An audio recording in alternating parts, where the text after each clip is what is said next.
मूग, बारीक चिरलेला पालक, बारीक चिरलेला टोमॅटो पाण्यात टाकून कुकरमध्ये 3 शिट्ट्या होऊ द्यायच्या.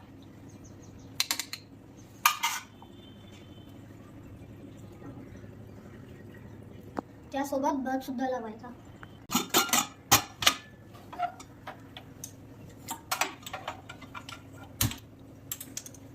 कुकरमध्ये 3 शिट्ट्या झाल्यावर एकदा काढा. आपली डाळ पालक शिजलेली आहे. आता तेल टाकायचं. तेल तापल्यावर जिरा आणि मोहरी टाकायची. आता लसूण टाकायचं. लसूण परतल्यावर कांदा टाकायचा. कांदा परतल्यावर तेजपान आणि टोमॅटो टाकावे.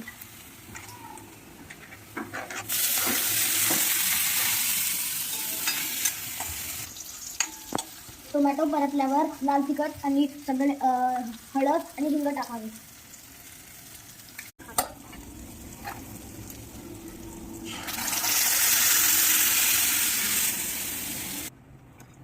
पाणी टाकावे. 1 चमच मीठ टाकावे आणि कोथिंबीर टाकावे आणि उकळी होईपर्यंत होऊ द्यावे. आता आपलं मुगाचं पालक वरण रेडी झालं आहे. आता आपण भातावर सर्व करूया.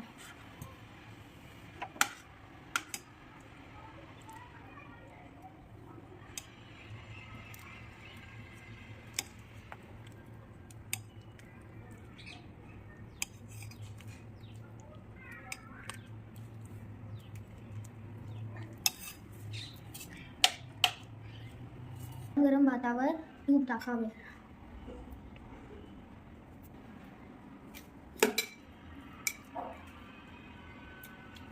यम्मी.